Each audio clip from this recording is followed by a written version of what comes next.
Hello and welcome once again to Byju's classes. मेरा नाम है अतिउल्ला और ये है थर्मोमेट्री कैलोरीमेट्री का सेशन 6 डीपीपी डिस्कशन। इस सेशन में हम हीट ट्रांसफर के ऊपर बात कर रहे हैं, स्पेसिफिकली हीट कंडक्शन के ऊपर, और हम कॉम्बिनेशन ऑफ कंडक्टर्स के ऊपर काफी सारे क्वेश्चन सॉल्व करेंगे जो कि थोड़े अच्छे लेवल के प्रॉब्लम्स होंगे। ऑलराइट, तो ये सेशन स्टार्ट करते हैं।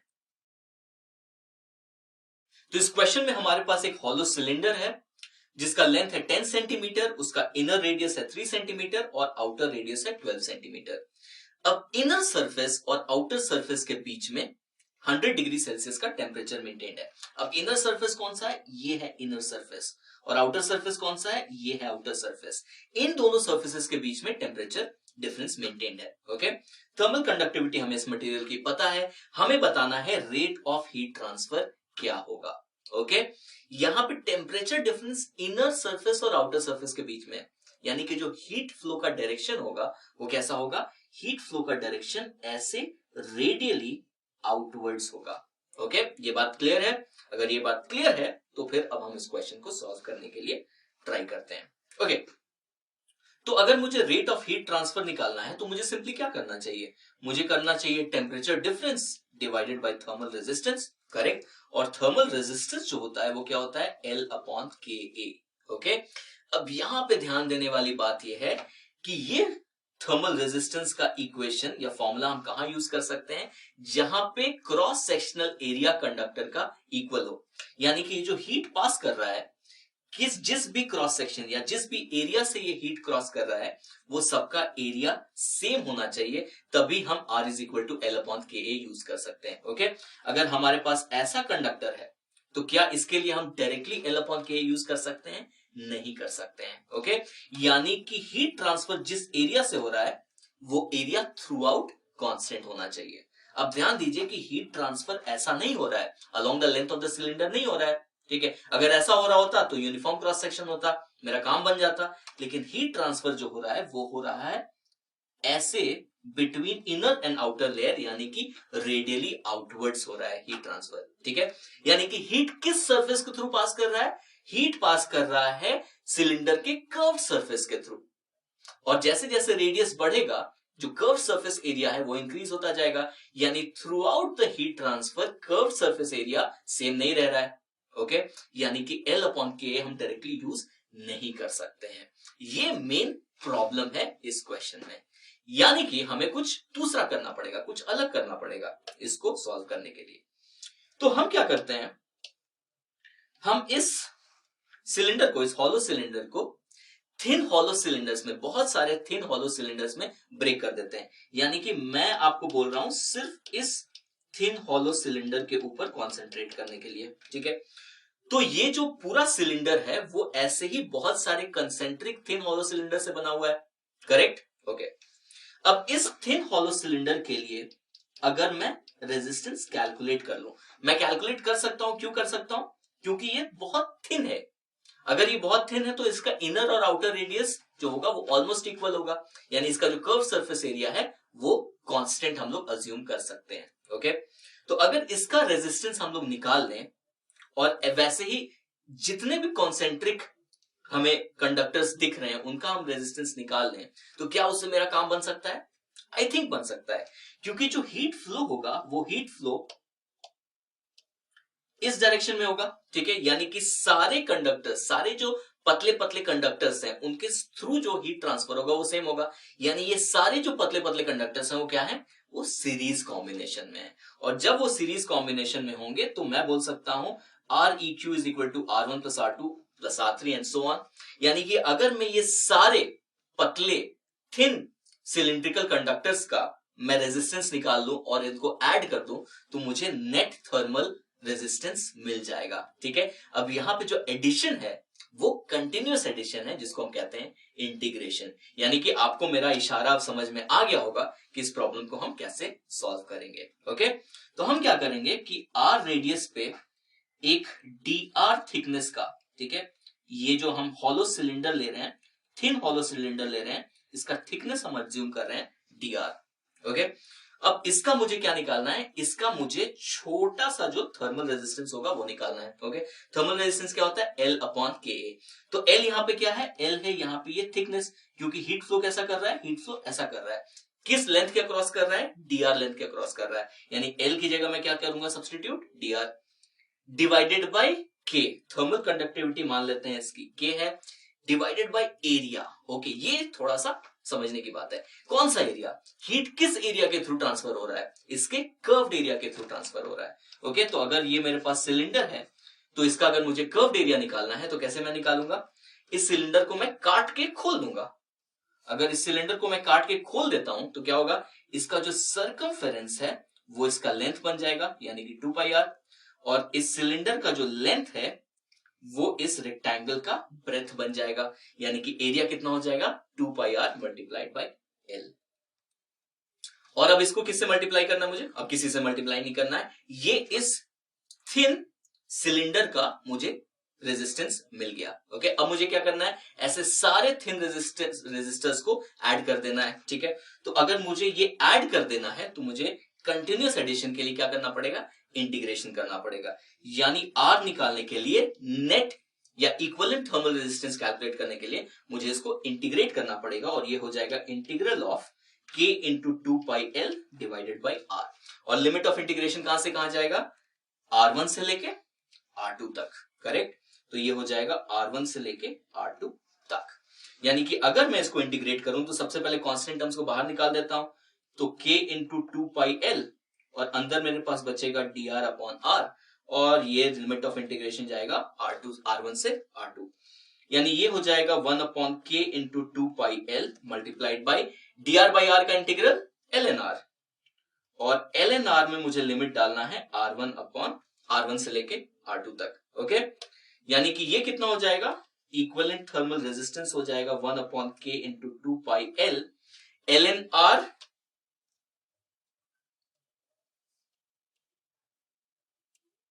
अगर हम अपर लिमिट डालेंगे तो ये क्या बन जाएगा, ln r2 minus ln r1, तो ln a minus ln b क्या होता है, ln a बाई b, यानी यहां पे मुझे क्या मिल जाएगा, ln r2 minus ln r1, यानी कि ln r2 upon r1।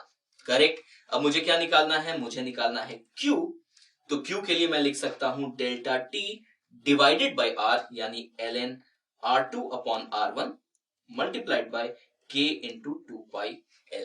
Alright, तो ये आ गया मेरा एक्सप्रेशन फॉर हीट ट्रांसफर, यानी rate of heat transfer. Okay, अब अगर मुझे इसको कैलकुलेट करना है तो सिंपली मुझे सब्स्टिट्यूशन करना पड़ेगा। डेल्टा टी कितना है, डेल्टा टी है 100, ln r2 यानी कि ln 12 अपॉन 3, ये कितना हो जाएगा, ये हो जाएगा ln 4 मल्टीप्लाइड बाई k मुझे दिया हुआ है 150 मल्टीप्लाइड बाई 2π यानी 2 इंटू 3.14 मल्टीप्लाइड बाई लेंथ मुझे कितना दिया हुआ है, लेंथ है 10 सेंटीमीटर यानी कि 0.1 मीटर। तो इस ln2 को मैं क्या लिख सकता हूं, इस ln2 को मैं लिख सकता हूं ln4 को मैं लिख सकता हूं ln2 स्क्वायर, तो ये जो 2 है वो इधर आ जाएगा, यानी कि ln2 मुझे दिया हुआ है 0.693, तो इसको हटा के मैं 0.693 लिख सकता हूं। ऑलराइट, तो ये हो गया मेरा सब्स्टिट्यूशन। अगर मैं इसको कैलकुलेट करूंगा तो मेरा फाइनल आंसर जो है वो आएगा 6.8 किलोवाट, वो होगा मेरा आंसर। और करेक्ट ऑप्शन क्या होगा, करेक्ट ऑप्शन होगा ऑप्शन बी। तो इस क्वेश्चन में हमारे पास 3 रॉड्स हैं जिनका आइडेंटिकल डायमेंशंस है, मतलब उनका एरिया ऑफ क्रॉस सेक्शन और लेंथ सेम होगा। ओके, अब इन 3 रॉड्स जो कि एल्यूमिनियम, कॉपर और एल्यूमिनियम से बने हुए हैं, इनको हमने एक पर्टिकुलर अरेंजमेंट ए में लगाया है। इस अरेंजमेंट में हीट ट्रांसफर का जो रेट है वो है 40 वॉट। अब इन्हीं 3 रॉड्स को लेके हमने एक नया अरेंजमेंट बनाया जिसे हम कह रहे हैं अरेंजमेंट बी। इस अरेंजमेंट बी में हमें बताना है कि हीट ट्रांसफर का रेट क्या होगा। हमें थर्मल कंडक्टिविटी ऑफ एल्यूमिनियम और थर्मल कंडक्टिविटी ऑफ कॉपर दी हुई है। ओके, तो इस क्वेश्चन को सॉल्व करते हैं। अब इस एंड पे 100 डिग्री सेल्सियस है, इस एंड पे 0 डिग्री सेल्सियस है, तो हीट ट्रांसफर जो हो रहा होगा वो इस डायरेक्शन में हो रहा होगा। अब हम ये क्लियरली बोल सकते हैं जो हीट करंट होगा वो तीनों कंडक्टर्स के थ्रू हीट करंट सेम होगा। क्यों? क्योंकि हीट करंट के पास दूसरा कोई पाथ नहीं है जाने का, इस पॉइंट से लेके इस पॉइंट तक, यानी कि तीनों कंडक्टर्स में सेम हीट करंट होगा। अगर तीनों कंडक्टर्स में सेम हीट करंट होगा, इसका मतलब क्या है? इसका मतलब है तीनों सीरीज कॉम्बिनेशन में है। ओके, तो अगर मुझे इक्विवेलेंट थर्मल रेजिस्टेंस निकालना होगा सीरीज कॉम्बिनेशन में, तो मैं क्या करूंगा? एग्जैक्टली वही करूंगा जो हम करंट इलेक्ट्रिसिटी में करते हैं, यानी आर इक्विवेलेंट क्या हो जाएगा? R1 plus R2 plus R3। Okay, अब थर्मल रेजिस्टेंस क्या होता है? थर्मल रेजिस्टेंस होता है L डिवाइडेड बाय KA। तो मान लेते हैं एरिया ऑफ क्रॉस सेक्शन तीनों रॉड का A है और लेंथ भी तीनों रॉड का L है, क्योंकि हमें सेम डायमेंशंस दिए हुए हैं। ओके, तो अब क्या करें? हम सब्स्टिट्यूशन करना स्टार्ट कर सकते हैं। तो R1 कितना हो जाएगा? L1 upon K1 A1। तो हम किसकी बात कर रहे हैं? हम इस एल्यूमिनियम रॉड की बात कर रहे हैं। तो लेंथ कितना है? लेंथ है L।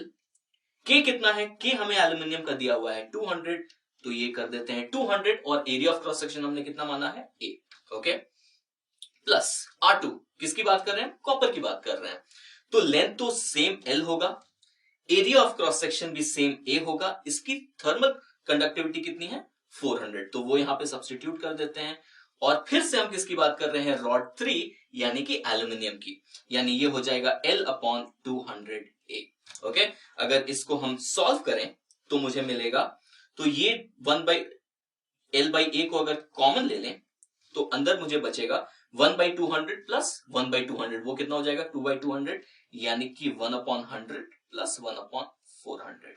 ओके, यानी यहां से मुझे मिल जाएगा L/A मल्टीप्लाइड बाय, ये कितना हो जाएगा? 5/400, और यहां से मैं बोल सकता हूं ये हो जाएगा L/80A। ओके, इस रिजल्ट को हम लोग नोट कर लेते हैं और बोलते हैं कि यहां पे इस कॉन्फ़िगरेशन में, इसको बोल देते हैं ए कॉन्फ़िगरेशन में, जो थर्मल रेजिस्टेंस है वो है L/80A। इसको याद रखते हैं और अब आगे बढ़ते हैं। इसको मैं यहां लिख लेता हूं। थर्मल रेजिस्टेंस कॉन्फ़िगरेशन ए में कितना है? L/80A। ओके, अब यहां पे बात करते हैं। अब यहां पे 3 रॉड्स हैं जो कि आइडेंटिकल डायमेंशंस के हैं। यहां पे ये सारे रॉड्स जो हैं उनका लेफ्ट एंड 0 डिग्री सेल्सियस पे है, और ये जो सारे रॉड्स हैं उनका राइट एंड 100 डिग्री सेल्सियस पे है, यानी कि ये तीनों कंडक्टर सेम टेम्परेचर डिफरेंस के बीच में है। इसका मतलब क्या है? ये है पैरेलल कॉम्बिनेशन। ओके, और पैरेलल कॉम्बिनेशन में अगर मुझे थर्मल रेजिस्टेंस निकालना पड़ेगा, इक्विवेलेंट थर्मल रेजिस्टेंस, तो मैं क्या यूज करूंगा? एग्जैक्टली जो मैं करंट इलेक्ट्रिसिटी में यूज करता हूं, 1/Req is equal to 1/R1 plus 1/R2 plus 1/R3। और थर्मल रेजिस्टेंस क्या होता है? थर्मल रेजिस्टेंस होता है L divided by KA। Okay, तो यहां से 1/Req जो हमें मिलेगा वो क्या मिलेगा? 1/R1। 1/R1 कितना हो जाएगा? KA upon L। तो मैं इसको बोल सकता हूं K1 A1 upon L plus K2 A2 upon L plus K3 A3 upon L। Okay, अब हम सब्स्टिट्यूशन स्टार्ट करते हैं। तो K1 कितना है? हम किसकी बात कर रहे हैं? एल्यूमिनियम की बात कर रहे हैं। तो एल्यूमिनियम की थर्मल कंडक्टिविटी है 200, तो ये हो जाएगा 200 multiplied by area of cross section A divided by L plus K2, यानी किसकी बात कर रहे हैं? कॉपर। कॉपर की थर्मल कंडक्टिविटी है 400, तो ये हो जाएगा 400A डिवाइडेड बाय L, और फिर से हम एल्यूमिनियम की बात कर रहे हैं तो ये हो जाएगा 200A डिवाइडेड बाय L। इसको अगर हम कैलकुलेट करें तो हमें कितना मिलेगा? हमें मिलेगा 800A बाई L। ओके, ये क्लियर है? तो हमने क्या निकाला? 1/Req निकाला। ध्यान दीजिएगा, अगर मेरे को Req निकालना है तो मुझे इसका रेसिप्रोकल लेना पड़ेगा, यानी मैं बोल सकता हूं कि बी अरेंजमेंट में जो इक्विवेलेंट थर्मल रेजिस्टेंस होगा वो कितना हो जाएगा? L/800A। ऑलराइट, यहां तक क्लियर है? अगर यहां तक क्लियर है तो हम अब आगे बढ़ते हैं। हमें क्या निकालना है? हमें कॉन्फ़िगरेशन 2 में हीट करंट निकालना है। ओके, तो हीट करंट में और थर्मल रेजिस्टेंस में क्या रिलेशनशिप है? हीट करंट जो होता है वो होता है temperature difference divided by thermal resistance. Okay, अब डेल्टा टी दोनों केस में क्या है? सेम है। दोनों केस में जो टेम्परेचर डिफरेंस है वो 100 डिग्री सेल्सियस ही है, तो वो एक कांस्टेंट हो गया। यानी यहां से मुझे क्लियरली पता चल रहा है कि Q is inversely proportional to the thermal resistance. इसका मतलब मैं क्या बोल सकता हूं कि QB यानी heat current in configuration B divided by heat current in configuration A is equal to, ये इनवर्स रिलेशनशिप है, यानी ये हो जाएगा resistance in thermal resistance in configuration A divided by thermal resistance in configuration B. तो R A और R B मेरे पास है यहां पे, तो मैं इसको सब्स्टिट्यूट कर सकता हूं। तो आर ए हो गया L अपॉन 80A और आरबी से डिवाइड करना है तो ये हो जाएगा 800A डिवाइडेड बाई L। ये L और L गया, A और A गया, तो यहां पे मेरे पास बचा कितना 10, यानी कि QB हो जाएगा QA मल्टीप्लाइड बाई 10। अब QA मुझे कितना दिया हुआ है, QA मुझे दिया हुआ है 40 वॉट, तो ये हो जाएगा 40 वॉट मल्टीप्लाइड बाई 10 यानी कि 400 वॉट। ये होगा मेरा आंसर। और मेरा करेक्ट ऑप्शन कौन सा होगा, मेरा करेक्ट ऑप्शन होगा ऑप्शन बी। तो इस क्वेश्चन में हमारे पास 3 आइडेंटिकल रॉड्स हैं जिनका सेम डायमेंशन है, मतलब उनका एरिया ऑफ क्रॉस सेक्शन और लेंथ सेम होगा। ओके, उनकी थर्मल कंडक्टिविटीज है 3K, 2K और K। एक एंड को 100 डिग्री सेल्सियस पे मेंटेन किया गया है, दूसरे को 50 डिग्री सेल्सियस और इस एंड को 0 डिग्री सेल्सियस पे मेंटेन किया है। हमें बताना है कि इस जंक्शन का टेम्परेचर क्या होगा। अब ध्यान देने वाली बात यह है कि एक पर्टिकुलर टेम्परेचर हमसे पूछा गया है, यानी मेरा आंसर क्या है, यूनिक है, यानी कि ये टेम्परेचर टाइम के साथ वेरी नहीं कर रहा है। इसका मतलब क्या है, हम किस स्टेट की बात कर रहे हैं, हम स्टेडी स्टेट की बात कर रहे हैं जहां पे हर पॉइंट का टेम्परेचर कांस्टेंट हो चुका है। ओके, अब इस क्वेश्चन को सॉल्व करने के लिए एक छोटा सा कॉन्सेप्ट समझ लेते हैं। तो मान लीजिए हम इस जंक्शन की बात कर रहे हैं। ओके, किसी भी पॉइंट पे अगर नेट इनफ्लो ऑफ हीट होगा तो उसके टेम्परेचर के साथ क्या होगा, उसका टेम्परेचर इंक्रीज करेगा। और अगर किसी पॉइंट से नेट आउटफ्लो ऑफ हीट हो रहा होगा तो उसके साथ क्या होगा, उसका टेम्परेचर डिक्रीज करेगा। यहां क्या हो रहा है, ना टेम्परेचर इंक्रीज कर रहा है ना टेम्परेचर डिक्रीज कर रहा है, कांस्टेंट है। इसका मतलब क्या है, इसका मतलब ये है कि जो नेट इनफ्लो ऑफ हीट होगा वो equal to net outflow of heat होगा। ऑलराइट, सिंपल सा कॉन्सेप्ट लेकिन बड़ा इंटरेस्टिंग, बिल्कुल जैसे करंट इलेक्ट्रिसिटी में जो हम जंक्शन लॉ बोलते हैं, यानी net current coming into the junction और net current going out of the junction बिल्कुल सेम होता है। Similarly, net heat current coming into the junction and net heat current going out of the junction equal होना चाहिए। Alright, अब ये अगर concept हमारा क्लियर है तो इस क्वेश्चन को सॉल्व करना बहुत ही आसान है। तो मान लेते हैं यहां का जो टेम्परेचर है वो T है। ओके, अब ये हायर टेम्परेचर पे है, ये लोअर टेम्परेचर पे है, यानी यहां पे हीट का जो डायरेक्शन होगा वो कुछ ऐसा होगा।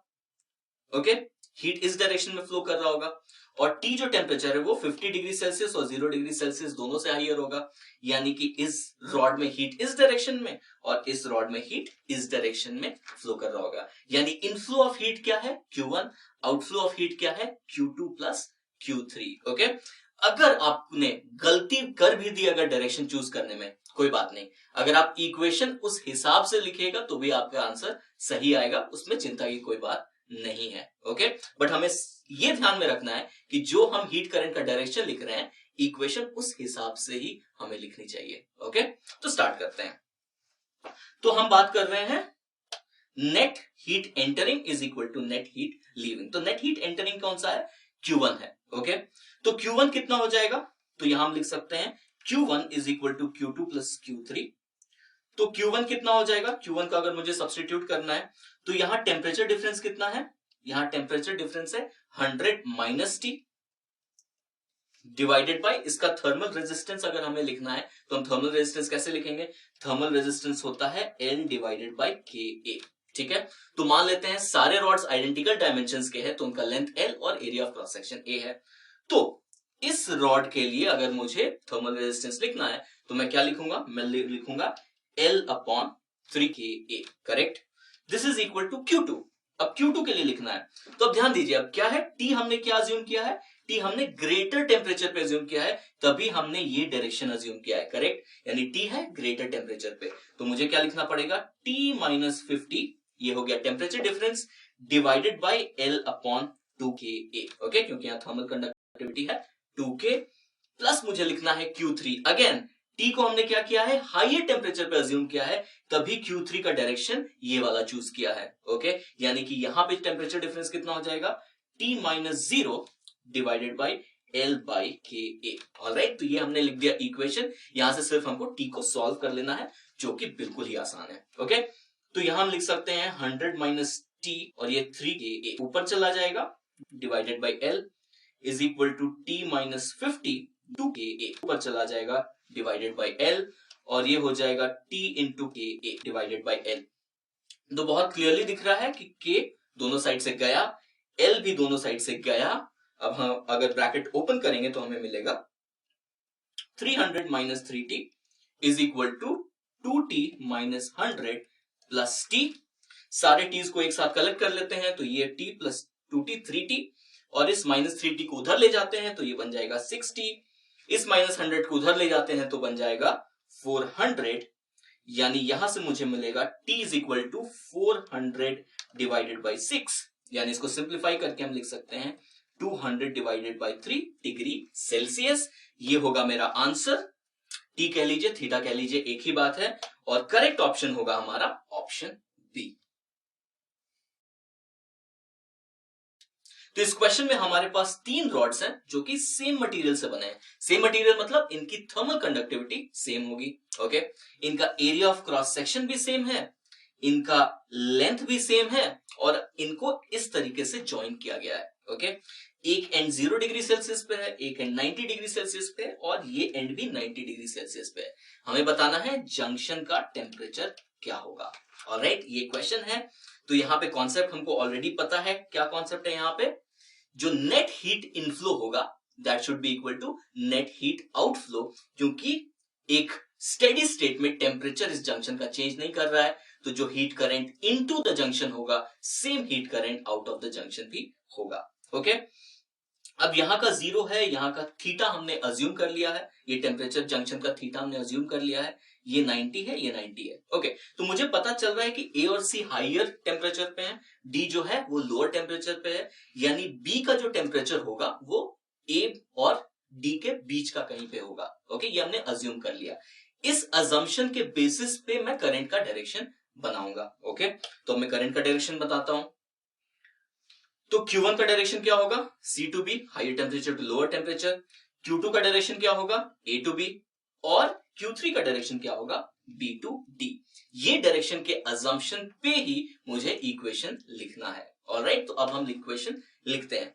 तो हम क्या बोल सकते हैं कि net heat into the junction या net heat current going into the junction है Q1 प्लस Q2, और आउट ऑफ द जंक्शन है Q3। So Q1 plus Q2 should be equal to Q3। Thermal resistance क्या होता है? Thermal resistance होता है L upon KA। अब जो थर्मल रेजिस्टेंस है वो तीनों रॉड्स के लिए सेम होगा कि नहीं होगा? क्योंकि लेंथ भी सेम है, एरिया ऑफ क्रॉस सेक्शन भी सेम है, और थर्मल कंडक्टिविटी भी सेम है, यानी कि सारे रॉड्स, तीनों रॉड्स का R जो है वो सेम होगा। ओके, तो हीट करंट को हम लोग कैसे लिखते हैं? हीट करंट होता है delta T divided by thermal resistance. Okay, तो अब हम लिख रहे हैं किसके लिए? Q1 के लिए लिख रहे हैं, यानी कि इसके लिए हम लिख रहे हैं। कौन है हायर टेम्परेचर पे? 90 degree Celsius is higher temperature, theta है लोअर टेम्परेचर, यानी हम क्या लिखेंगे? 90 minus theta divided by the thermal resistance R। Correct, perfect. Q2 के लिए क्या लिखेंगे? हायर टेम्परेचर कौन सा है? 90 डिग्री सेल्सियस। लोअर टेम्परेचर कौन सा है? थीटा, यानी कि हम इसको लिखेंगे 90 minus theta divided bye R। Okay, Q3 के लिए क्या लिखेंगे? हायर टेम्परेचर कौन सा है? थीटा इस केस में हायर टेम्परेचर है, 0 इस केस में लोअर टेम्परेचर है, यानी हम लिखेंगे theta minus 0 divided by R।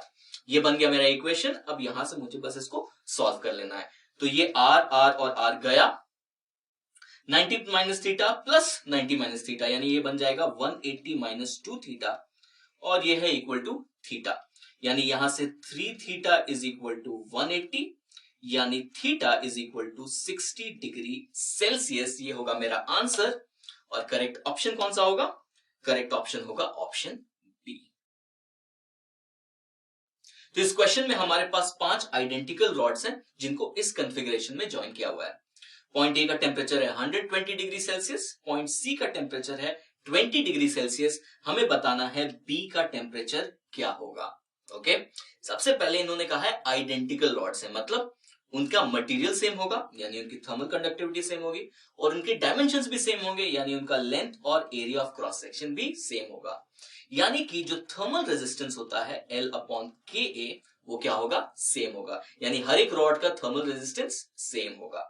Okay, तो हमारे पास डायग्राम बन जाएगा कुछ ऐसा। ओके, अब ये मुझे क्या दिख रहा है, ये कंडक्टर्स का सर्किट दिख रहा है मुझे, लेकिन हम किससे ज्यादा फेमिलियर हैं, हम रेजिस्टर्स, इलेक्ट्रिकल रेजिस्टर्स के सर्किट से बहुत ज्यादा फेमिलियर है। तो हम क्या कर सकते हैं, सिंपली इस कंडक्टर के सर्किट को एक इलेक्ट्रिकल रेजिस्टेंस के सर्किट में कन्वर्ट कर सकते हैं। ओके, तो इसको कन्वर्ट कर देते हैं। तो ये हमारे पास पॉइंट ए, यहां पे एक रेजिस्टेंस है आर, ये है पॉइंट बी, यहां पे एक रेजिस्टेंस है आर, और यहां पे भी एक रेजिस्टेंस है आर, ये है पॉइंट सी, और इस साइड भी एक रेजिस्टेंस है और इस साइड भी एक रेजिस्टेंस है। ओके, तो ये सिचुएशन है। अब इलेक्ट्रिकल सर्किट को सॉल्व करने के लिए हमें क्या देखना होता है कि भाई सीरीज कॉम्बिनेशन कौन सा है, पैरेलल कॉम्बिनेशन कौन सा है। हम बिल्कुल बेसिक सर्किट्स की बात कर रहे हैं जो कि यहां पे मेरे सामने है। ओके, तो मुझे क्या दिख रहा है कि जो करंट यहां से फ्लो करेगा वही करंट यहां से फ्लो करेगा, यानी ये आर और आर किस में है, सीरीज कॉम्बिनेशन में है। जो करंट यहां से फ्लो करेगा वही करंट यहां से फ्लो करेगा, यानी ये दोनों जो आर हैं वो भी सीरीज कॉम्बिनेशन में है। अगर सीरीज कॉम्बिनेशन में रेजिस्टर्स होते हैं तो आर इक्विवेलेंट कितना होता है, R1 प्लस R2, यानी कि आर और आर मिलके क्या बन जाएंगे, 2R। ओके, तो अब मैं इस सर्किट को थोड़ा सिंप्लीफाई करके फिर से रीड्रॉ करता हूं।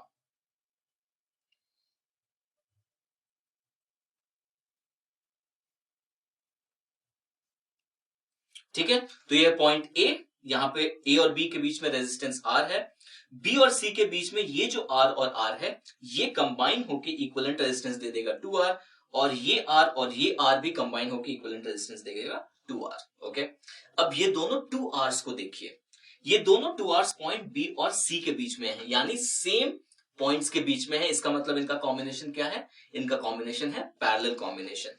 तो पैरेलल कॉम्बिनेशन में 1/R क्या होता है, 1/R1 प्लस 1/R2, यानी बोल सकते हैं 1/2R प्लस 1/2R, यानी कि 2/2R, ये 2 गया, यानी कि R इक्विवेलेंट इस केस में कितना हो जाएगा, सिंपली R।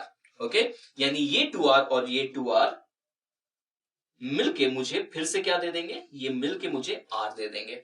तो ये पॉइंट ए, बी और सी, यानी कि अपने सर्किट को मैंने इस तरह से सिंप्लीफाई कर दिया। एक बार सर्किट सिंप्लीफाई हो गया तो वापस आप इसको कंडक्टर जैसा अज्यूम कर लो। तो हमारे पास सिचुएशन क्या है, हमारे पास एंड ए है 120 डिग्री सेल्सियस पे, एंड सी है 20 डिग्री सेल्सियस पे।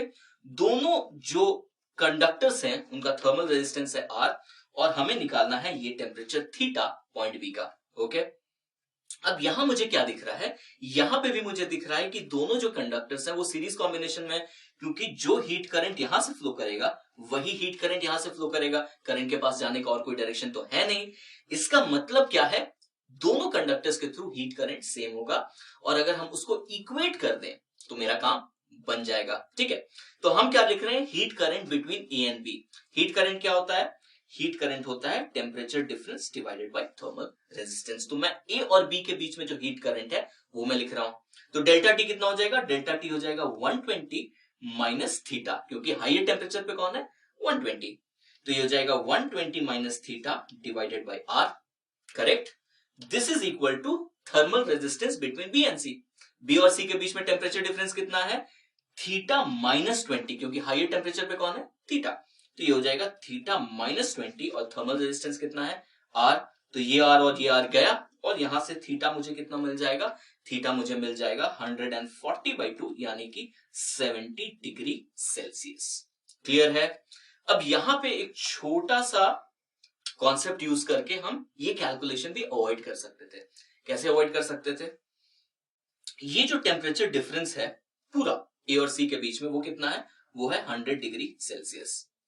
अब एबी के बीच में जो थर्मल रेजिस्टेंस है और बीसी के बीच में जो थर्मल रेजिस्टेंस है दोनों इक्वल है, यानी कि दो टोटल टेम्परेचर डिफरेंस है वो इक्वली डिवाइड होगा एबी और बीसी के बीच में, यानी कि यहां पे जो टेम्परेचर डिफरेंस है वो 50 डिग्री सेल्सियस आ जाएगा, और यहां पे भी जो टेम्परेचर डिफरेंस है वो भी 50 डिग्री सेल्सियस आ जाएगा।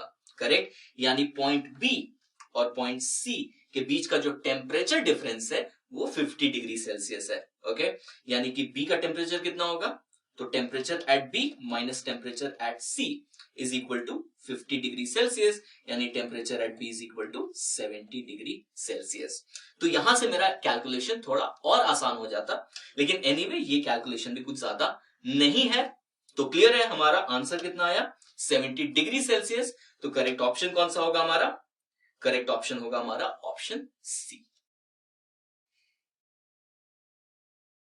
तो यहां पे हमारे पास दो रेक्टेंगुलर ब्लॉक्स हैं जिनका डायमेंशंस आइडेंटिकल है। ओके, एक की थर्मल कंडक्टिविटी है K, दूसरे की थर्मल कंडक्टिविटी है 2K। अब इन रॉड्स को दो कॉन्फ़िगरेशन में अरेंज किया गया है। ये है कॉन्फ़िगरेशन 1 और ये कॉन्फ़िगरेशन 2। हमें बताया गया है कि जो टेम्परेचर डिफरेंस है दोनों एंड्स के बीच में, जो टेम्परेचर डिफरेंस है वो सेम है। ओके, कॉन्फ़िगरेशन 1 में एक particular amount of heat transfer करने के लिए 9 सेकेंड लगते हैं। हमें बताना है कि कॉन्फ़िगरेशन 2 में same amount of heat transfer करने में कितना टाइम लगेगा। ऑलराइट, ये है क्वेश्चन और अब इसका सॉल्यूशन देखते हैं। ठीक है, अब एक चीज तो मुझे बिल्कुल क्लियर हो गई है कि ये जो कॉम्बिनेशन है दो कंडक्टर्स का, ये कौन सा कॉम्बिनेशन है? ये सीरीज कॉम्बिनेशन है। ठीक है, ये तो अब देख के भी हम बता सकते हैं कि ये सीरीज कॉम्बिनेशन है। ओके, अगर ये सीरीज कॉम्बिनेशन है तो इनका इक्विवेलेंट रेजिस्टेंस कैसे मिलेगा मुझे? R1 प्लस R2 से मिलेगा। और थर्मल रेजिस्टेंस R क्या होता है? L upon KA। करेक्ट। अब हमें पता है कि आइडेंटिकल डायमेंशंस है, यानी इनका लेंथ और area of cross section same होगा, यानी कि R इक्विवेलेंट निकालना हमारे लिए बहुत इजी है। तो R इक्विवेलेंट निकाल लेते हैं। R इक्विवेलेंट हो जाएगा R1 यानी कि L upon KA plus R2 यानी कि L अपॉन 2K। यहां पे थर्मल कंडक्टिविटी कितनी है? 2K multiplied by A। तो ये कितना मिल जाएगा मुझे? ये मुझे मिल जाएगा 3L अपॉन 2KA। ओके, इस रिजल्ट को हम नोट कर लेते हैं या फिर बोल देते हैं रेजिस्टेंस इन फर्स्ट कॉन्फ़िगरेशन। ये हो जाएगा 3L अपॉन 2KA। ओके, इस रिजल्ट को नोट कर लेते हैं और अभी आगे बढ़ते हैं। इसको कहीं नोट कर लेते हैं। R1 is equal to 3L upon 2KA। Note कर लिया। अब बढ़ते हैं कॉन्फ़िगरेशन 2 पे। तो कॉन्फ़िगरेशन 2 जो है ये कैसा दिख रहा है मुझे? दोनों जो कंडक्टर्स हैं वो सेम टेम्परेचर डिफरेंस के बीच में ही है, यानी कि इनका कॉन्फ़िगरेशन क्या है या इनका कॉम्बिनेशन क्या है? इनका पैरेलल कॉम्बिनेशन है। यानी मैं बोल सकता हूं 1 upon REQ is equal to 1 by R1 plus 1 by R2। Okay, तो 1 अपॉन REQ कितना हो जाएगा? R1 कितना होगा? थर्मल रेजिस्टेंस होता है L अपॉन KA, यानी कि 1 बाई R1 कितना हो जाएगा? K1A1 upon L। ओके, तो इसका thermal conductivity 2K multiplied by area of cross section तो सेम ही है, divided by length, plus 1 by R2 कितना हो जाएगा? KA divided by L। Okay, simple substitution किया मैंने। यहां से मुझे मिलेगा 3KA डिवाइडेड बाय L, यानी कि resistance, thermal resistance in configuration 2 ये कितना हो जाएगा? ये हो जाएगा इसका रेसिप्रोकल, यानी कि L अपॉन 3KA। ओके, यहां तक कोई दिक्कत? क्लियर है बिल्कुल। तो हमने थर्मल रेजिस्टेंस दोनों केस में निकाल लिया। ओके, अब हम क्या कह सकते हैं कि जो हीट करंट होता है और थर्मल रेजिस्टेंस और टेम्परेचर डिफरेंस, उनका रिलेशनशिप क्या होता है? हमें पता है कि heat current is equal to delta T upon R।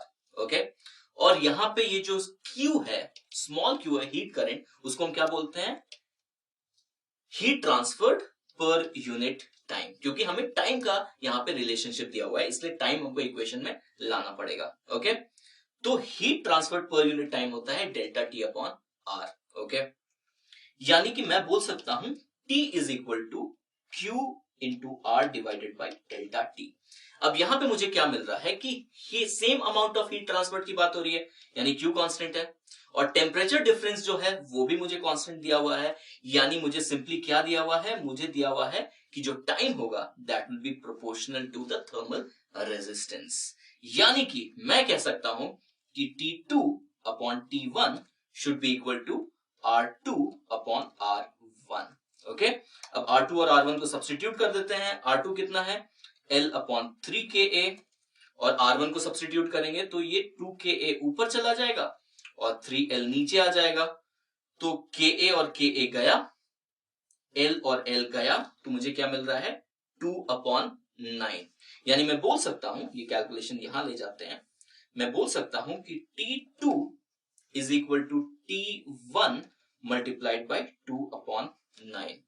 T1 कितना दिया हुआ है हमें? T1 हमें दिया हुआ है 9 सेकेंड्स मल्टीप्लाइड बाई 2/9, यानी ये मुझे क्या देगा? ये मुझे देगा 2 सेकेंड्स, और ये होगा मेरा आंसर। ऑलराइट, और अब ऑप्शन देखें तो ऑप्शन ए मेरा करेक्ट ऑप्शन होगा। तो यहां पे हमारे पास एक कंपोजिट स्लैब है, एक की थर्मल कंडक्टिविटी K1, दूसरे की थर्मल कंडक्टिविटी K2, एक का लेंथ है 2b और दूसरे का लेंथ है b, और जैसा कि हम देख सकते हैं डायग्राम से उनका area of cross section same है। ओके, एक एंड को T1 टेम्परेचर पे मेंटेन किया गया है, दूसरे एंड को T2 टेम्परेचर पे मेंटेन किया गया है, और हमें बताया गया है कि स्टेडी स्टेट में जो ये जंक्शन है उसका जो टेम्परेचर है वो T1 प्लस T2/2 है। तो हमें बताना है कि K1 और K2 में क्या रिलेशनशिप होगा। ऑलराइट, तो सबसे पहले अगर हम देखें इसको तो ये कॉम्बिनेशन कौन सा है? ओके, जो करंट यहां से पास कर रहा है वो सेम करंट यहां से भी पास करेगा, क्योंकि वन डायमेंशनल हीट फ्लो है और करंट के पास और कोई पाथ नहीं है जाने का, यानी ये दोनों जो स्लैब्स हैं वो किस कॉम्बिनेशन में है? वो सीरीज कॉम्बिनेशन में है। ओके, सेम हीट करंट दोनों के थ्रू फ्लो करेगा। परफेक्ट, एक चीज तो हमने समझ ली।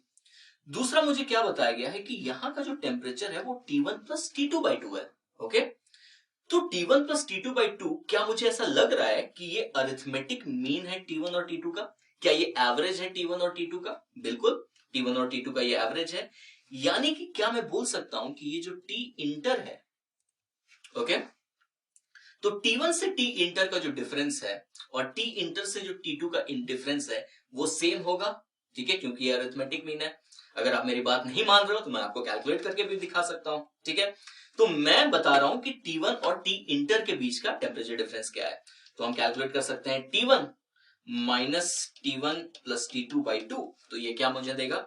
ये मुझे देगा T1 minus T2 divided by 2। ठीक है, ये टेम्परेचर डिफरेंस है यहां का। करेक्ट, अब अगर टेम्परेचर डिफरेंस हमें निकालना है T इंटर और T2 का, तो हम क्या कर सकते हैं? T इंटर माइनस T2, यहां से मुझे क्या मिलेगा? यहां से मुझे मिलेगा T1 minus T2 divided by 2, यानी कि यहां का भी टेम्परेचर डिफरेंस क्या होगा? डेल्टा T ही होगा। ओके, और यही मीन मतलब होता है मीन का। करेक्ट, अगर ये मीन है तो दोनों एक्सट्रीम से जो डिस्टेंस होगा वो ऑब्वियसली इक्वल होगा। ओके, कैलकुलेट करके भी निकाल सकते हैं, लेकिन थोड़ा स्मार्ट तरीके से भी इसको हम निकाल सकते थे। तो बेसिकली पॉइंट क्या है कि T1 से लेके T इंटर का जो टेम्परेचर डिफरेंस है और T इंटर से लेके T2 का जो टेम्परेचर डिफरेंस है वो इक्वल है। ओके, अब हीट करंट, टेम्परेचर डिफरेंस और थर्मल रेजिस्टेंस में क्या रिलेशनशिप होता है? हमें पता है कि हीट करंट होता है temperature difference divided by thermal resistance, और थर्मल रेजिस्टेंस क्या होता है? L डिवाइडेड बाय Ka, यानी कि length divided by Ka। Correct, ये हमारे पास रिलेशनशिप है। ओके, तो अब मुझे यहां से क्या देखने को मिल रहा है कि क्या क्या चीजें दोनों में कांस्टेंट है। ओके, तो क्या क्या चीजें कांस्टेंट है? मुझे दिख रहा है कि जो टेम्परेचर डिफरेंस है वो सेम है दोनों स्लैब्स के थ्रू, जो एरिया ऑफ क्रॉस सेक्शन है वो भी सेम है दोनों के थ्रू, और जो हीट करंट है वो भी सेम है दोनों के थ्रू, क्योंकि ये सीरीज कॉम्बिनेशन है। यानी कि यहां मुझे क्लियरली दिख रहा है कि K is proportional to L, thermal conductivity is proportional to the length.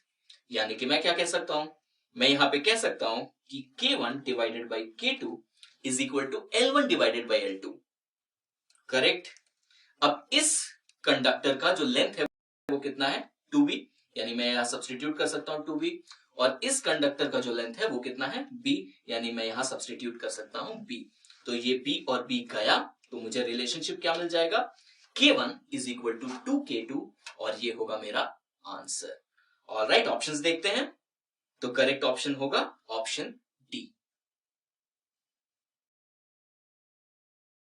तो इस क्वेश्चन में हमारे पास एक कंडक्टर है जिसका एक इनर कोर है। ओके, वो इनर कोर कौन सा है? ये है उसका इनर कोर। ये क्या है? एक सॉलिड सिलेंडर है जिसका रेडियस है 2 सेंटीमीटर और थर्मल कंडक्टिविटी है K।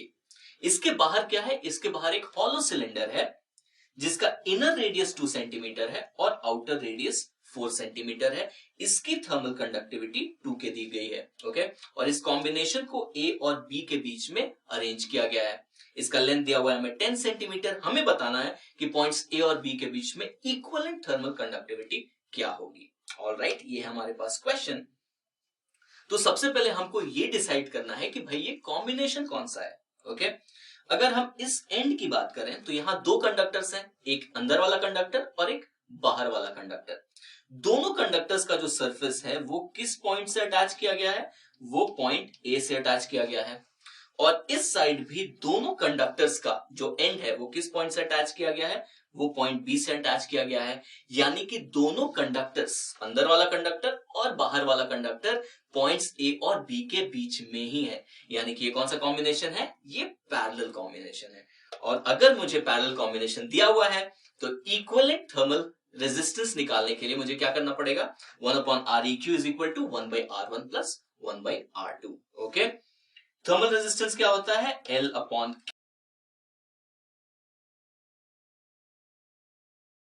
के ए, यानी कि 1 थर्मल रेजिस्टेंस को मैं क्या लिखूंगा, के ए डिवाइडेड बाई एल। करेक्ट, यानी कि अब मैं सब्स्टिट्यूशन स्टार्ट कर सकता हूं। तो 1/Req क्या हो जाएगा, वो हो जाएगा के E Q multiplied by A E Q divided by L E Q. Okay, यानी कि इक्विवेलेंट जो कंडक्टर होगा उसके डायमेंशंस और उसकी thermal conductivity. This is equal to, मैं लिख सकता हूं K1A1 upon L1 plus K2A2 upon L2। अब ध्यान से सब्स्टिट्यूशन करते हैं, इसमें हमें गलती नहीं करनी है। ओके, K इक्विवेलेंट हमें निकालना है, A इक्विवेलेंट, ठीक है। इन सारे कंडक्टर्स, इन दोनों कंडक्टर्स को हटा के अगर हम एक कंडक्टर लगाएं, ठीक है, तो उस कंडक्टर का क्रॉस सेक्शनल एरिया क्या होगा, वो कंडक्टर कैसा दिखेगा मुझे, वो कंडक्टर मुझे ऐसा दिखेगा। करेक्ट, ठीक है, अंदर जो हो रहा है उसको भूल जाइए, इसके रिप्लेस करके हमने एक इक्विवेलेंट कंडक्टर लगा दिया यहां पे। ठीक है, तो इसका डायमेंशन क्या होना चाहिए, जो प्रीवियस वाले कंडक्टर्स का कंबाइंड डायमेंशन था। यानी कि इसका एरिया ऑफ क्रॉस सेक्शन क्या होगा, इसका एरिया ऑफ क्रॉस सेक्शन हो जाएगा पाई मल्टीप्लाइड बाय रेडियस। कितना है, रेडियस है 4, यानी कि पाई 4 स्क्वायर डिवाइडेड बाय लेंथ। कितना है, लेंथ है L। क्लियर, यहां पे ध्यान दीजिएगा कि मैंने यूनिट कन्वर्जन नहीं किया, क्योंकि राइट हैंड साइड में भी मैं सेंटीमीटर स्क्वायर में ही सब्स्टिट्यूशन करूंगा, तो दोनों साइड से कट जाएगा, मुझे कन्वर्ट करने की जरूरत नहीं है। ओके, अब हम बात किसकी कर रहे हैं, अब हम K1 की बात कर रहे हैं। ओके, K1 मतलब क्या, इनर जो कोर है, ठीक है, वो क्या है, वो सॉलिड सिलेंडर है। तो उसका एरिया ऑफ क्रॉस सेक्शन क्या है, उसका एरिया ऑफ क्रॉस सेक्शन ये है। यानी ये हम लिख सकते हैं K, जो कि उसकी थर्मल कंडक्टिविटी है, multiplied by pi into 2 square. Correct, radius 2 है तो area pi 2 square divided by length. कितना है, उसका लेंथ भी तो L ही है, यानी कि डिवाइडेड बाय L प्लस, अब हम किसकी बात कर रहे हैं, अब K2 की बात कर रहे हैं, यानी कि जो बाहर वाला सिलेंडर है। ओके, उसकी थर्मल कंडक्टिविटी कितनी है, 2K है। अब ध्यान दीजिएगा कि उसका एरिया हम कैसे निकालें, वो एक हॉलो सिलेंडर है, यानी उसका क्रॉस सेक्शनल एरिया कैसा दिखेगा मुझे, ऐसा दिखेगा मुझे। ठीक है, तो उसका क्रॉस सेक्शनल एरिया ये होगा, ना कि टोटल। ठीक है, तो ये जो शेडेड पोर्शन है ये इसका क्रॉस सेक्शनल एरिया होगा। तो ये कितना हो जाएगा, पाई इंटू आउटर रेडियस यानी कि 4 स्क्वायर माइनस इनर रेडियस यानी कि 2 स्क्वायर डिवाइडेड बाय L। ये हुआ मुझे मेरा करेक्ट सब्स्टिट्यूशन। तो यहां से पाई पाई और पाई गया, यहां से L L और L भी गया, यानी कि ये मुझे मिल जाएगा K equivalent multiplied by 16 is equal to 4K। 4 square minus 2 square कितना हो जाएगा, 16 माइनस 4 यानी कि 12 मल्टीप्लाइड बाय 2 यानी कि 24 K। ओके, यहां से 4 से मैं 6 टाइम्स इसको कर दूंगा, ये 4 गया और यहां से मुझे 4 बचेगा, यानी मुझे फाइनली क्या बचेगा, K equivalent is equal to 7K divided by 4 और ये होगा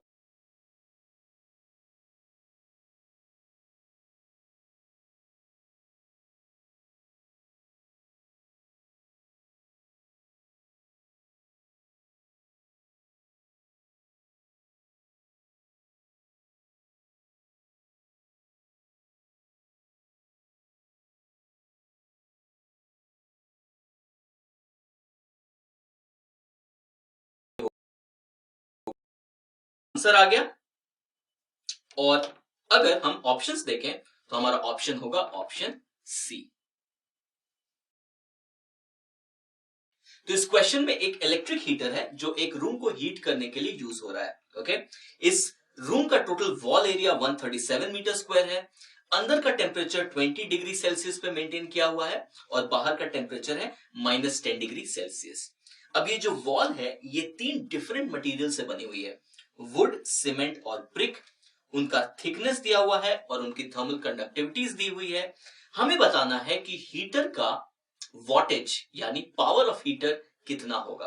ओके, तो सबसे पहले तो ये क्वेश्चन है कि हीटर के पावर में और ये जो सिचुएशन हमें दी गई है इसमें रिलेशनशिप क्या है, पहले उसको समझते हैं। ओके, अब अंदर का टेम्परेचर 20 डिग्री सेल्सियस, बाहर का टेम्परेचर -10 डिग्री सेल्सियस, यानी हीट तो फ्लो करेगा, यानी कि ये रूम हीट लूज करेगा। अगर ये रूम हीट लूज करेगा तो इसका टेम्परेचर कम होगा, जो हमें होने नहीं देना है। हमें अंदर का टेम्परेचर कांस्टेंट मेंटेन करके रखना है। इसका मतलब है अंदर हीट प्रोड्यूस करना पड़ेगा, और वो हीट कौन प्रोड्यूस करेगा? वो प्रोड्यूस करेगा हीटर। यानी कि जो रेट ऑफ हीट फ्लो है, अगर हीटर जो रेट प्रोडक्शन का रेट है उसको मैच कर दे तो क्या होगा? जो भी हीट प्रोड्यूस होगा और जो भी हीट लूज होगा वो कॉम्पनसेट हो जाएगा। यानी heat produce is equal to heat loss. तो नेट हीट का कोई आउटफ्लो नहीं है, इसका मतलब टेम्परेचर क्या होगा? कांस्टेंट रह जाएगा। यानी कि मेरा आंसर क्या होगा? मेरा आंसर होगा the rate of heat loss, क्योंकि हीटर जो हीट प्रोड्यूस करेगा वो भी उसी रेट पे प्रोड्यूस करेगा। ठीक है, तो मुझे निकालना क्या है? मुझे सिंपली निकालना है हीट करंट इस क्वेश्चन में। ओके, अब इस क्वेश्चन को सॉल्व करते हैं। ओके, तो ये 3 डिफरेंट मटेरियल से बने हुए हैं, तो क्या मैं मान सकता हूं कि ये एक अलग कंडक्टर होगा, ये एक अलग कंडक्टर होगा और ये भी एक अलग कंडक्टर होगा। ओके, अब जो हीट फ्लो हो रहा है वो इन तीनों के थ्रू हो रहा है। ठीक है, और तीनों के थ्रू अगर हो रहा है तो सेम हीट करंट फ्लो होगा। तो इसका मतलब क्या है? ये तीनों जो कंडक्टर्स हैं इनको मैं क्या मान सकता हूं? इनको मैं मान सकता हूं सीरीज कॉम्बिनेशन में। ओके, अगर ये सीरीज कॉम्बिनेशन में है तो इनका इक्विवेलेंट थर्मल रेजिस्टेंस मुझे कैसे मिलेगा? मुझे मिलेगा R1 plus R2 plus R3। और ये मैं निकालना क्यों चाह रहा हूं? क्योंकि मुझे निकालना है हीट करंट, और हीट करंट क्या होता है? Temperature difference divided by the thermal resistance. तो मैं निकालूंगा थर्मल रेजिस्टेंस, क्योंकि डेल्टा टी मुझे ऑलरेडी पता है, और मैं इसमें सब्स्टिट्यूट करूंगा और मेरा काम बन जाएगा। तो मुझे निकालना क्या है इस क्वेश्चन में? क्रक्स क्या है? थर्मल रेजिस्टेंस कैलकुलेट करना, और सारे रेजिस्टर्स या सारे कंडक्टर्स, अगर थर्मल कंडक्टर्स की बात करें तो वो सीरीज कॉम्बिनेशन में है। रेजिस्टेंस क्या होता है? L/Ka। तो अब मुझे हर रेजिस्टर के लिए ये सब्स्टिट्यूट करना है। ओके, तो R इक्विवेलेंट कितना हो जाएगा? L/Ka। किसके लिए लिख रहा हूं मैं? वुड के लिए लिख रहा हूं। तो वुड का लेंथ कितना है? 2.5 सेंटीमीटर। लेकिन अगर ध्यान दें तो थर्मल कंडक्टिविटीज और एरिया सब SI यूनिट्स में, यानी कि इस लेंथ को भी मुझे SI यूनिट में कन्वर्ट करना पड़ेगा। यानी मैं ये बोल सकता हूं 2.5 into 10⁻²⁻² metre divided by thermal conductivity, वो है 0.125 multiplied by area. Okay, area क्या होगा? जो वॉल का एरिया होगा वही इन सारे कंडक्टर्स का भी एरिया होगा, और वो कितना होगा? 137 मीटर स्क्वायर। क्लियर? नेक्स्ट मैं सब्स्टिट्यूट कर रहा हूं सीमेंट के लिए। तो सीमेंट का लेंथ कितना? 1 सेंटीमीटर, यानी कि 1 into 10⁻², divided by thermal conductivity 1.5 और एरिया 137 ही होगा। प्लस अब मैं सब्स्टिट्यूट कर रहा हूं ब्रिक के लिए। इसका length 25 into 10⁻² metre divided by thermal conductivity 1 और एरिया 137। तो यहां मुझे क्लियरली दिख रहा है कि 10⁻² डिवाइडेड बाय 137 में कॉमन ले सकता हूं। ओके, तो ये 2.5 अपॉन 0.125, तो 0.125 इंटू 2 क्या होगा? 0.25, और अगर उसको 10 टाइम्स करें तो 2.5 मिलेगा, यानी यहां मुझे मिल जाएगा 20। 1/1.5 को मैं लिख सकता हूं 2/3, और 25 तो 25 है। ओके, अगर इसको सिंप्लीफाई करें तो मुझे मिलेगा 10⁻² अपॉन 137, और ये कितना हो जाएगा? ये हो जाएगा 60 plus 2 plus 75 divided by 3। Okay, अगर 60 प्लस 2 प्लस 75 करें तो बहुत क्लियरली दिख रहा है कि ये 137 आएगा, और डेटा भी मुझे बिल्कुल वैसा दिया हुआ है ताकि ये कैंसिल हो जाए। यानी कि मेरा थर्मल रेजिस्टेंस आ गया 10⁻² डिवाइडेड बाई 3। ओके, तो अब मुझे करना क्या है, अब मुझे सिंपली कैलकुलेट करना है हीट करंट, जो कि होता है delta T divided by thermal resistance. Delta T कितना है 20 और -10 का डिफरेंस कितना 30 divided by heat divided by thermal resistance है 10 to the power -2 divided by 3, यानी ये बन जाएगा 9 इंटू 10 टू द पावर 3। और इसका आंसर, ये यूनिट क्या होगा, इसका यूनिट होगा वॉट, क्योंकि ये है हीट पर यूनिट टाइम, यानी इसको हम लोग सिंप्लीफाई करके 9 किलो वॉट भी लिख सकते हैं। ऑलराइट, तो ये होगा मेरा आंसर। और करेक्ट ऑप्शन क्या होगा, करेक्ट ऑप्शन होगा ऑप्शन सी। तो इस क्वेश्चन में हमारे पास एक सिलिंड्रिकल पाइप है जिसका इनर रेडियस 5 सेंटीमीटर है और आउटर रेडियस 7 सेंटीमीटर है। इसकी थर्मल कंडक्टिविटी है 0.07 वॉट पर मीटर केल्विन। अब ये स्टीम कैरी कर रहा है, ये जो पाइप है इसके थ्रू स्टीम पास कर रहा है जो कि 100 डिग्री सेल्सियस पे है, और जो बाहर का टेम्परेचर है वो कितना दिया हुआ है हमें, वो दिया हुआ है 20 डिग्री सेल्सियस। हमें बताना है कि हीट लॉस कितना होगा per metre of the length in an hour. Okay, यानी कि हमें हीट लॉस तो बताना है, लेकिन heat loss per unit length और 1 घंटे में कितना हीट लॉस होगा ये हमें बताना है। ओके, ये क्लियर है। तो अब इस क्वेश्चन को सॉल्व करने की कोशिश करते हैं। तो टेम्परेचर डिफरेंस कहां कहां है, ये इसके इनर सरफेस और आउटर सरफेस के बीच में टेम्परेचर डिफरेंस है। यानी कि हीट फ्लो कैसा होगा, हीट फ्लो का जो डायरेक्शन होगा वो इस तरीके से रेडियली आउटवर्ड्स होगा। ओके, अब अगर हीट फ्लो का डायरेक्शन रेडियली आउटवर्ड्स है तो जो हीट फ्लो कर रहा है वो किस एरिया के थ्रू फ्लो कर रहा है, ये जो हीट फ्लो कर रहा है वो सिलेंडर के कर्व सरफेस एरिया के थ्रू फ्लो कर रहा है। और जैसे जैसे रेडियस बढ़ेगा सिलेंडर का जो कर्व सरफेस एरिया है वो भी बढ़ेगा, यानी कि हीट जिस एरिया के थ्रू फ्लो कर रहा है वो कांस्टेंट नहीं है, वो चेंज हो रहा है। जो थर्मल रेजिस्टेंस होता है L अपॉन KA, ये हम तभी यूज कर सकते हैं जब एरिया जिसके थ्रू हीट पास कर रहा है वो कांस्टेंट हो। तो वो सिचुएशन तो यहां है नहीं, तो क्या हम डायरेक्टली ये फॉर्मूला यूज कर सकते हैं, नहीं यूज कर सकते हैं, यानी हमें एक ऑल्टरनेट मेथड ढूंढना पड़ेगा। ओके, ऑल्टरनेट मेथड क्या है, तो ये मैं आपको दिखा रहा हूं, ये वाला व्यू। ओके, इसका जो लेंथ ऑफ द सिलेंडर है वो into the plane of the screen होगा। अब मैंने क्या किया है कि मैंने इस सिलेंडर को पतले पतले हॉलो सिलेंडर्स में ब्रेक कर दिया है। ठीक है, यानी कि मैं बोल सकता हूं ये जो हॉलो सिलेंडर है ये बहुत सारे थिन हॉलो सिलेंडर से बना हुआ है, कॉन्सेंट्रिक थिन हॉलो सिलेंडर्स। तो एक थिन हॉलो सिलेंडर है, उसके ऊपर एक और थिन हॉलो सिलेंडर है, और वैसे ही बहुत सारे थिन हॉलो सिलेंडर्स हैं, और ये जो पूरा मटेरियल है ये इस तरीके से बना हुआ है। ओके, तो हर एक थिन हॉलो सिलेंडर को मैं क्या मान सकता हूं, मैं कंडक्टर मान सकता हूं। ओके, अब ये क्या है, इसका जो थिकनेस है, इसका जो थिकनेस है वो बहुत ही कम है। अगर इसका थिकनेस बहुत ही कम है तो इसका जो इनर रेडियस है और आउटर रेडियस है उसके बीच का डिफरेंस नेग्लिजिबल होगा, यानी कि हम मान सकते हैं कि जो हीट फ्लो करेगा इस पतले से कंडक्टर के थ्रू उसका जो कर्व सरफेस एरिया है वो ऑलमोस्ट कांस्टेंट रहेगा। ओके, यानी कि मैं क्या बोल सकता हूं कि ये जो जितने सारे थिन हॉलो सिलेंडर्स हैं मेरे पास वो सब कंडक्टर्स हैं, और हीट उन सबके थ्रू पास कर रहा है, किस तरीके से, इस तरीके से। ठीक है, रेडियली आउटवर्ड्स, यानी कि सेम हीट पास करेगा इन सारे कंडक्टर्स के थ्रू, यानी कि ये सारे कंडक्टर्स किस कॉम्बिनेशन में हम मान सकते हैं, हम मान सकते हैं कि ये सीरीज कॉम्बिनेशन में होंगे। ओके, अगर ये सीरीज कॉम्बिनेशन में होंगे तो इनका इक्विवेलेंट थर्मल रेजिस्टेंस क्या होगा, R1 plus R2 plus R3 and so on.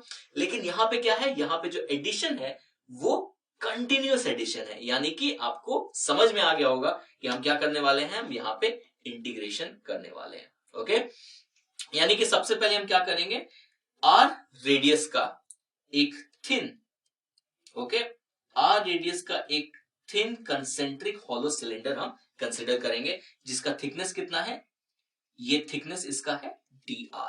Okay, तो अगर इसका हम थर्मल रेजिस्टेंस कैलकुलेट कर लें, ठीक है, और इसको इंटीग्रेट कर दे within the proper limits, तो बेसिकली हम क्या कर रहे हैं, हम सारे पतले जो सारे हमारे एलिमेंट्स हैं उनके थर्मल रेजिस्टेंस को हम ऐड कर रहे हैं, तो मुझे क्या मिल जाएगा, इक्विवेलेंट थर्मल रेजिस्टेंस। तो इस पतले से थर्मल रेजिस्टर के लिए हम क्या लिख सकते हैं, जो छोटा सा इसका थर्मल रेजिस्टेंस होगा वो कितना होगा, वो होता है L अपॉन KA। करेक्ट, अब L क्या है, हीट किस थिकनेस के थ्रू फ्लो कर रहा है, हीट इस थिकनेस के थ्रू फ्लो कर रहा है, ठीक है। यानी कि लेंथ, किस लेंथ को वो क्रॉस कर रहा है, वो लेंथ क्रॉस कर रहा है dr। तो L कितना हो जाएगा, dr divided by thermal conductivity K multiplied by area. अब एरिया क्या होगा, एरिया है इसका कर्व सरफेस एरिया। तो कर्व सरफेस एरिया एक सिलेंडर का क्या होता है, 2 पाई r multiplied by L। Okay, तो ये dr मिल गया। अब मुझे टोटल रेजिस्टेंस चाहिए, तो मुझे सारे रेजिस्टेंस को ऐड करना पड़ेगा, कंटिन्यूअसली ऐड करना पड़ेगा। यानी ये हो जाएगा integral of dr upon k into 2 pi r into L। और लिमिट्स ऑफ इंटीग्रेशन कहां से कहां जाएगा, R1 से R2 जाएगा। ओके, तो कांस्टेंट टर्म्स को हटा देते हैं, तो ये हो जाएगा dr अपॉन r और इंटीग्रल हो जाएगा R1 से लेके R2 तक। तो dr अपॉन r का इंटीग्रल क्या होगा, ln r, और हम लिमिट्स डालेंगे तो हो जाएगा ln r2 minus ln r1, यानी कि ln r2 by r1। Okay, तो आई होप कि आप इतने प्रैक्टिस आपने इंटीग्रेशन कर दिया है कि ये सब स्टेप आपको एक बार में समझ आ गया होगा। ओके, तो ये हो गया मेरा थर्मल रेजिस्टेंस। अब मुझे क्या कैलकुलेट करना है, बहुत सारी चीज कैलकुलेट करना है। तो सबसे पहले Q क्या होता है, रेट ऑफ हीट ट्रांसफर क्या होता है, delta T upon are.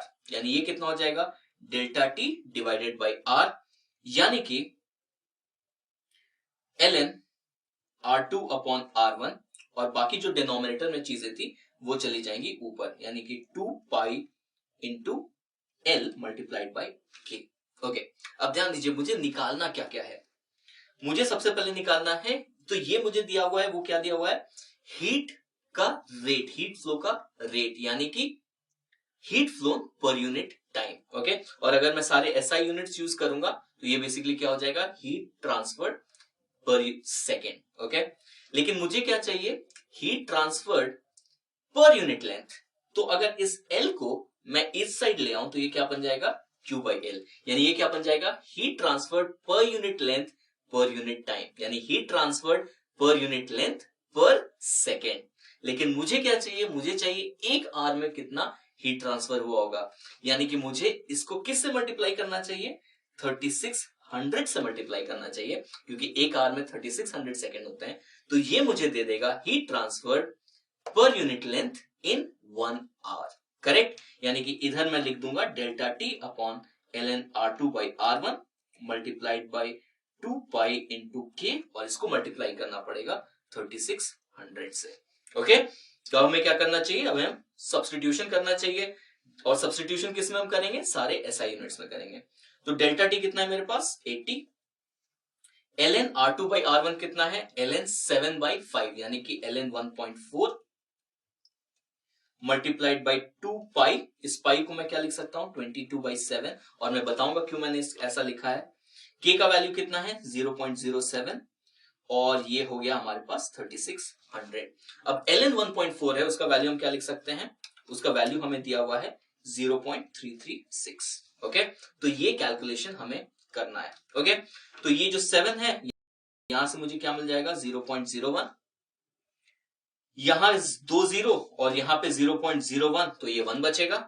Okay, और क्या क्या पॉसिबिलिटी है, ये जो 336 है इसके पीछे 3 डेसिमल है, तो इधर हम 10 टू द पावर 3 ऊपर ले जाते हैं और इसको 336 बना देते हैं। ओके, ये भी कर दिया हमने।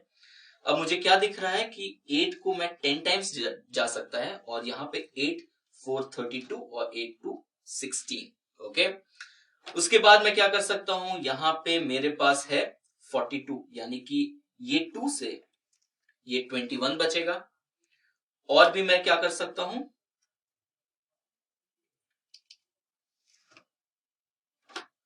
तो अब मेरे पास बचा ये 10, इसको मैं 10 टू द पावर 4 बना लेता हूं, तो ये बचा मेरे पास 22 इंटू 36 डिवाइडेड बाई 21। ओके, और ये हो जाएगा इंटू 10 टू द पावर 4।